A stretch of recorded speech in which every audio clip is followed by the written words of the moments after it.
the 3rd of May 1808 is a painting completed in 1814 by the Spanish painter Francisco Goya, now in the Museo del Prado, Madrid. In the work, Goya sought to commemorate Spanish resistance to Napoleon's armies during the occupation of 1808 in the Peninsular War. Along with its companion piece of the same size, the 2nd of May 1808, it was commissioned by the Provisional Government of Spain at Goya's suggestion.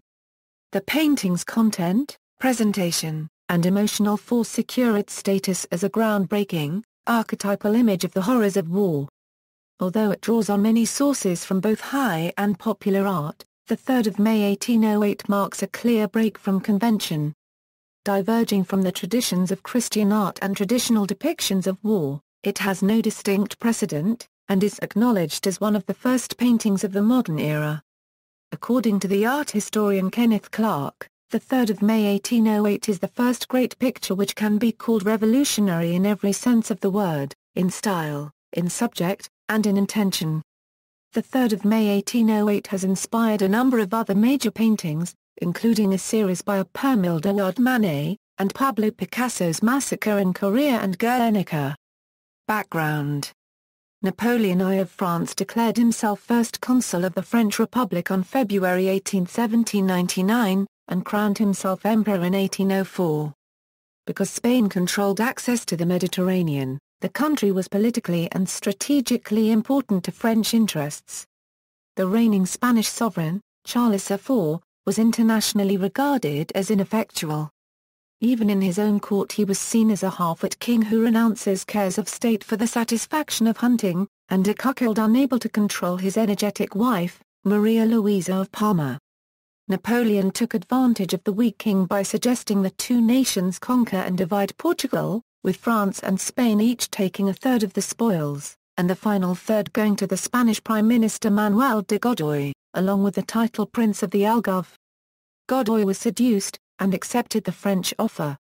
He failed, however, to grasp Napoleon's true intentions, and was unaware that his new ally and co-sovereign, the former king's son Ferdinand VII of Spain, was using the invasion merely as a ploy to seize the Spanish parliament and throne. Ferdinand intended not only that Godoy be killed during the impending power struggle, but also that the lives of his own parents be sacrificed. Under the guise of reinforcing the Spanish armies, 23,000 French troops entered Spain unopposed in November 1807.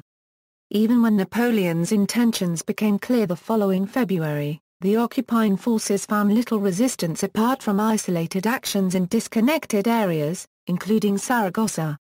Napoleon's principal commander, Marshal Joachim Murat, believed that Spain would benefit from rulers more progressive and competent than the Bourbons, and Napoleon's brother Joseph Bonaparte was to be made king. After Napoleon convinced Ferdinand to return Spanish rule to Charles IV, the latter was left with no choice but to abdicate, on March 19, 1808, in favor of Joseph Bonaparte. Although the Spanish people had accepted foreign monarchs in the past, they deeply resented the new French ruler. On May 2, 1808, provoked by the news of the planned removal to France of the last members of the Spanish royal family, the people of Madrid rebelled in the 2 de Mayo uprising. A proclamation issued that day to his troops by Marshal Murat read, "The population of Madrid, led astray, has given itself to revolt and murder. French blood has flowed. It demands vengeance. All those arrested in the uprising, arms in hand, will be shot."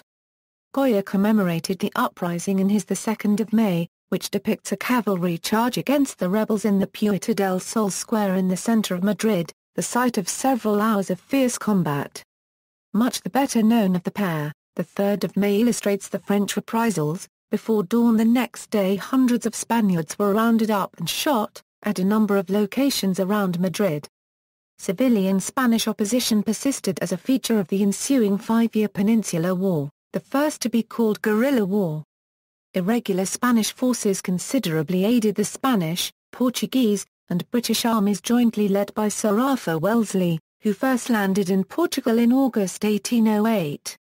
By the time of the painting's conception, the public imagination had made the rioters symbols of heroism and patriotism. Like other Spanish liberals, Goya was personally placed in a difficult position by the French invasion.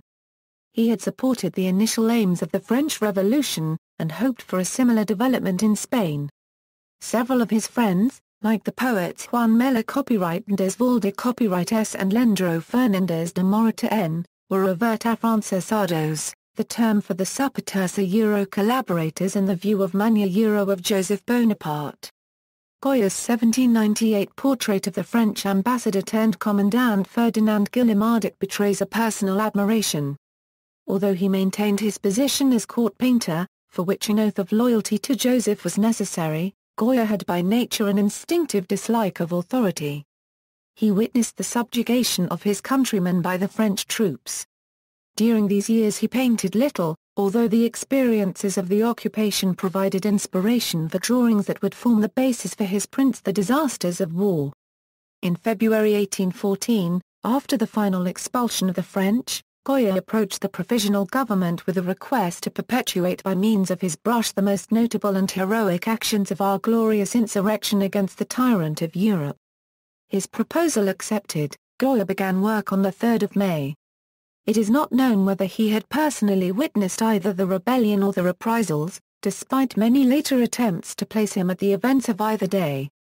The painting, description. The 3rd of May 1808 is set in the early hours of the morning following the uprising and centers on two masses of men, one a rigidly poised firing squad, the other a disorganized group of captives held at gunpoint. Executioners and victims face each other abruptly across a narrow space. According to Kenneth Clark, by a stroke of genius, Goya has contrasted the fierce repetition of the soldiers' attitudes and the steely line of their rifles, with the crumbling irregularity of their target. A square lantern situated on the ground between the two groups throws a dramatic light on this scene. The brightest illumination falls on the huddled victims to the left, whose numbers include a monk or friar in prayer. To the immediate right and at the center of the canvas, other condemned figures stand next in line to be shot. The central figure is the brilliantly lit man kneeling amid the blooded corpses of those already executed, his arms flung wide in either appeal or defiance. His yellow and white clothing repeats the colors of the lantern. His plain white shirt and sunburnt face show he is a simple laborer. On the right side stands the firing squad, engulfed in shadow and painted as a monolithic unit.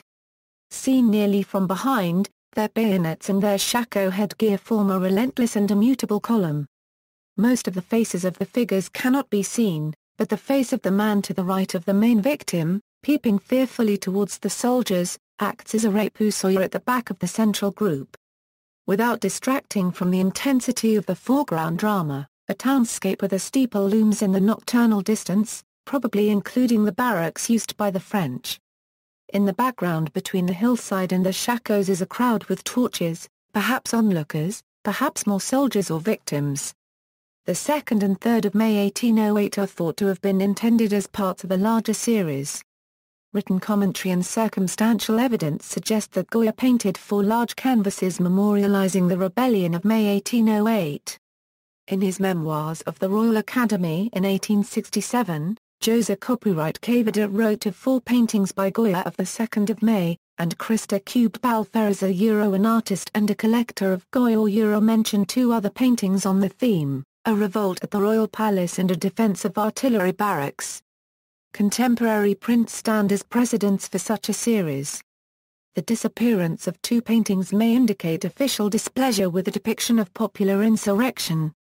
The Disasters of War. Goya's series of aquatint etchings The Disasters of War was not completed until 1820, although most of the prints were made in the period 1810–1814. The album of proofs given by Goya to a friend, however, now in the British Museum, provides many indications of the order in which both the preliminary drawings and the prints themselves were composed. The groups identified as the earliest clearly seem to predate the commission for the 2 paintings, and include 2 prints with obviously related compositions, as well as I Saw This, which is presumably a scene witnessed during Goya's trip to Saragossa. No Se Puede Mirar is clearly related compositionally and thematically. The female central figure has her arms outstretched, but pointing down, while another figure has his hands clasped in prayer, and several others shield or hide their faces. This time the soldiers are not visible even from behind. Only the bayonets of their guns are seen. Rhino Hey Remedio is another of the early prints, from a slightly later group apparently produced at the height of the war when materials were unobtainable, so that Goya had to destroy the plate of an earlier landscape print to make this and another piece in the Disasters series. It shows a shako-wearing firing squad in the background, this time seen receding in a frontal rather than a rear view. Iconography and invention. At first the painting met with mixed reactions from art critics and historians. Artists had previously tended to depict war in the high style of history painting, and Goya's unheroic description was unusual for the time. According to some early critical opinion, the painting was flawed technically, the perspective is flat, or the victims and executioners are standing too close together to be realistic. Although these observations may be strictly correct, the writer Richard Schickel argues that Goya was not striving for academic propriety but rather to strengthen the overall impact of the piece.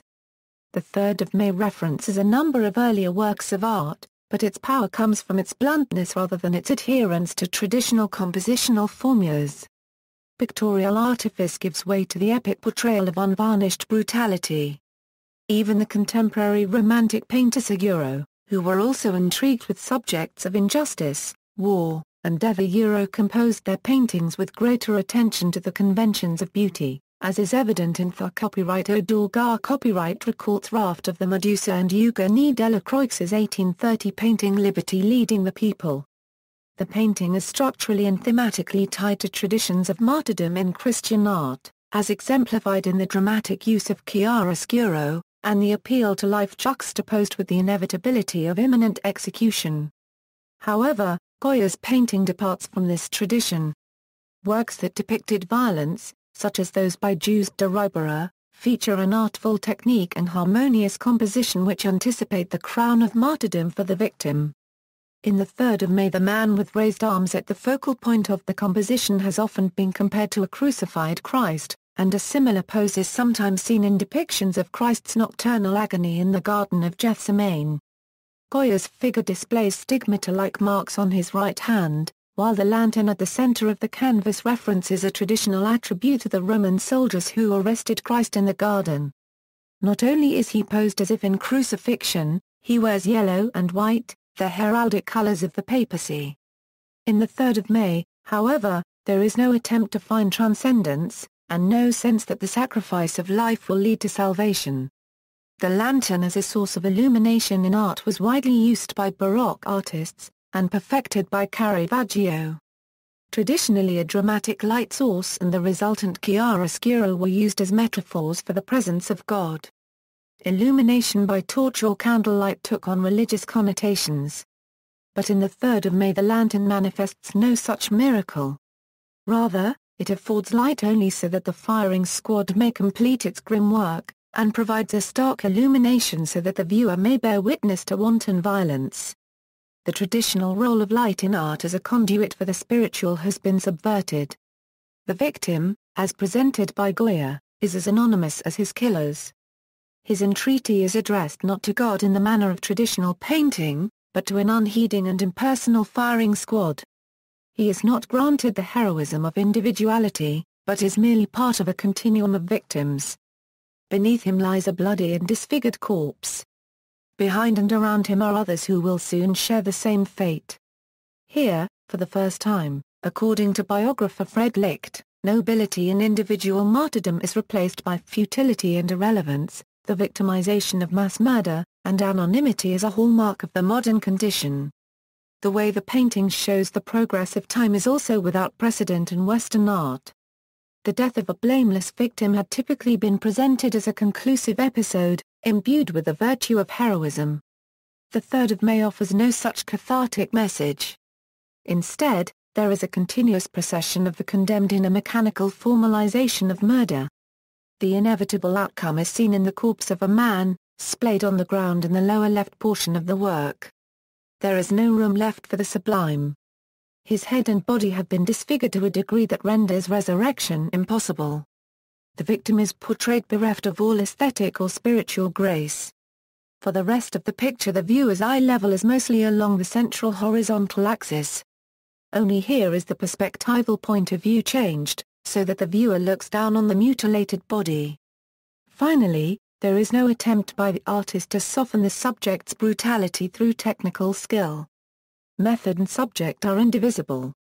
Goya's procedure is determined less by the mandates of traditional virtuosity than by his intrinsically morbid theme. The brushwork could not be described as pleasing, and the colors are restricted to earth tones and black, punctuated by bright flashes of white and the red blood of the victims. The quality of the pigment itself foreshadows Goya's later works, a granular solution producing a matte, sandy finish. Few would admire the work for painterly flourishes, such as its horrific force and its lack of theatricality. Provenance. Despite the work's commemorative value, no details about its first exhibition are known, and it is not mentioned in any surviving contemporaneous accounts. This lack of commentary may be due to Fernando VII's preference for neoclassical art, and to the fact that popular revolts of any kind were not regarded as suitable subject matter by the restored Bourbons.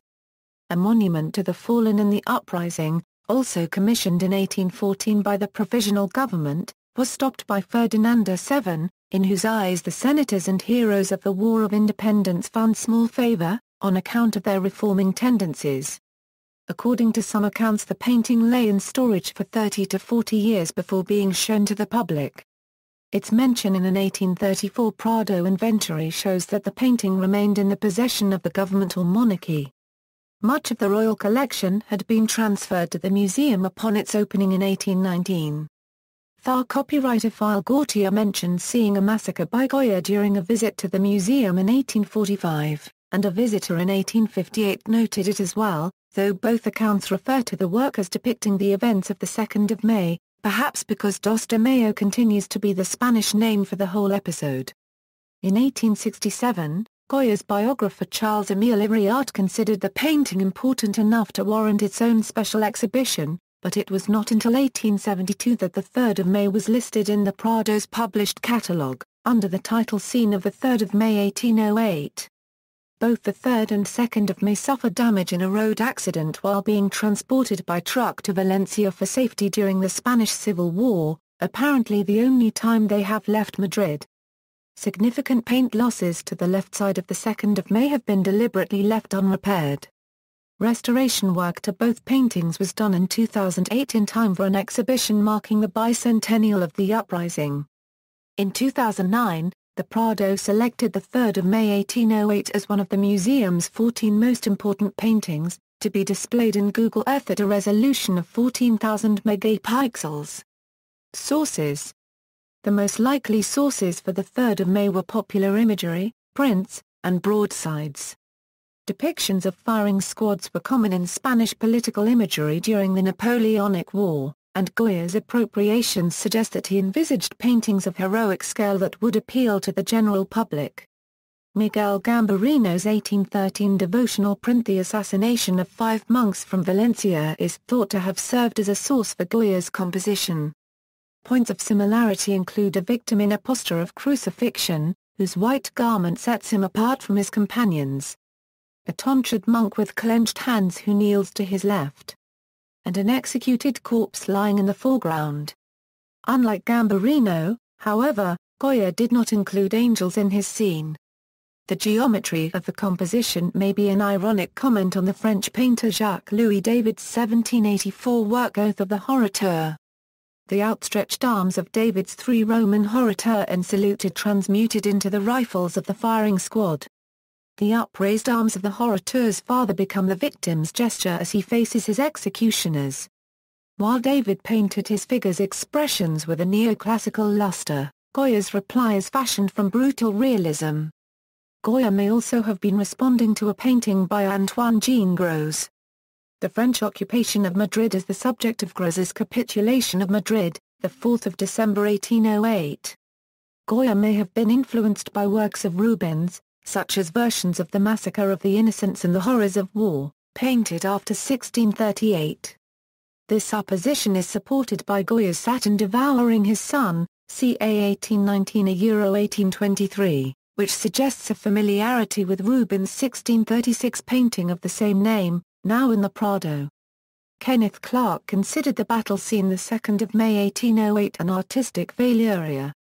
Perhaps he could not shake off the memory of similar compositions by Rubens. Goya had in fact produced a chalk drawing of the Saturn subject in 1796–1797 that was closer in tone to the Rubens painting than to his own later work of 1819–1823. Legacy. The first paraphrasing of the 3rd of May was a permille de Manet's execution of Emperor Maximilian, painted in several versions between 1867 and 1869.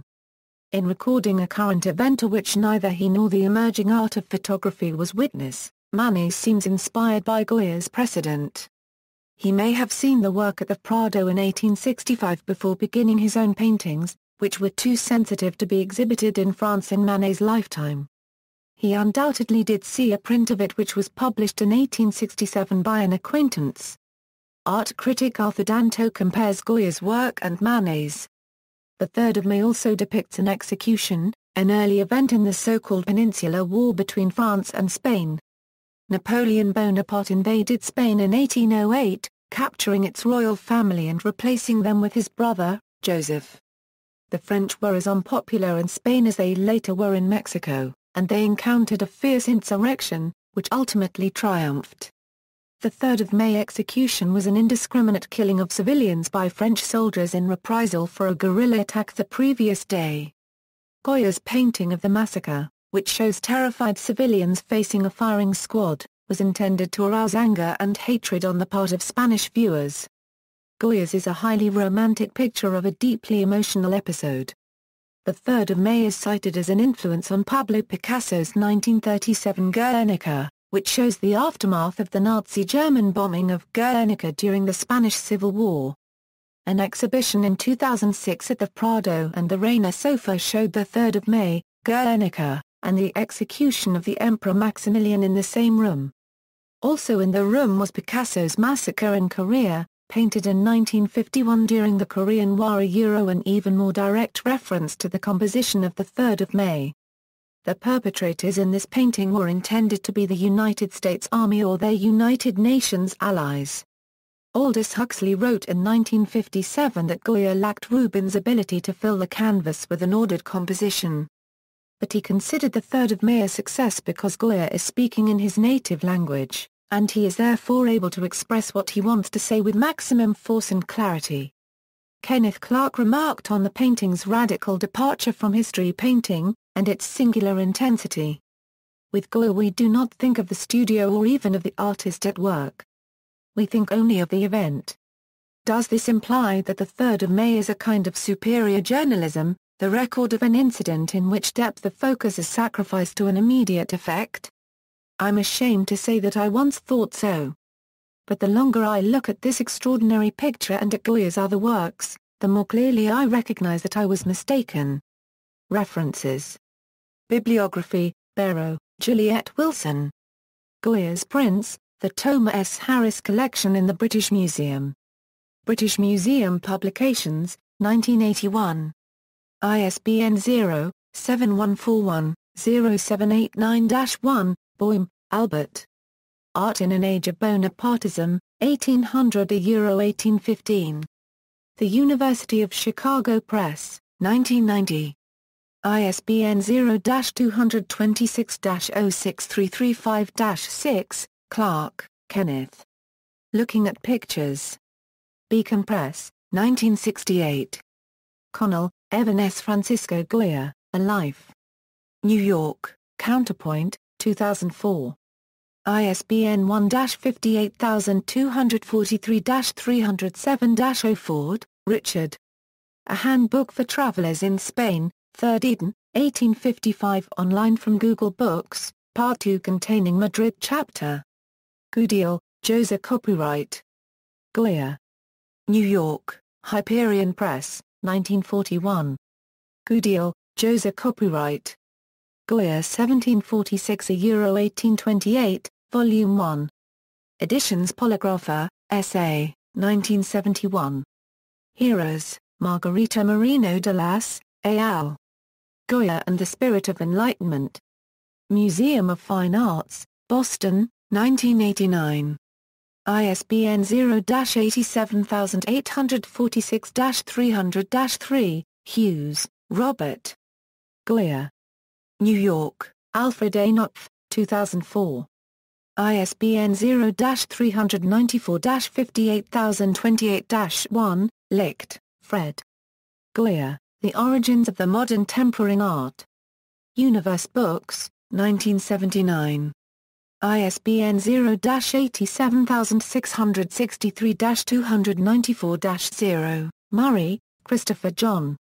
3 May 1808 to Euro 1814, in Encyclopedia of the Romantic Era, 1760 Euro 1850, Taylor and Francis, 2004. ISBN 1-57958-422-5, Museo del Prado. Catalogo de las Pinturas. Ministerio de Educación y Cultura, Madrid, 1996. ISBN 84-87317-53-7, Schiller, Gertrude. Iconography of Christian Art, Vol. 2. Lund Humphreys, London, 1972. ISBN 0-415-23391-7, Spivey, Nigel. Enduring Creation, Art, Pain and Fortitude. University of California Press, 2001. ISBN 0-520-23022-1, Stoichita, Victor 1 and Kodich, Anna Maria. Goya, The Last Carnival. London, Reaktion Books, 1999. ISBN 1-86189-045-1, Thomas, Hugh. Goya, 3 May 1808. New York, Viking, 1972. Tomlinson, Janice A. Goya in the Twilight of Enlightenment. Yale University Press, 1992. ISBN 0-300-05462-9, external links, Edouard Manet's 5 versions of the execution of the Emperor Maximilian Momar, 2006 Picasso exhibition with 3 May 1808, Guernica, Massacre in Korea and the execution of Maximilian Museo Nacional Centro de Arte Reina Sofia, Museo del Prado.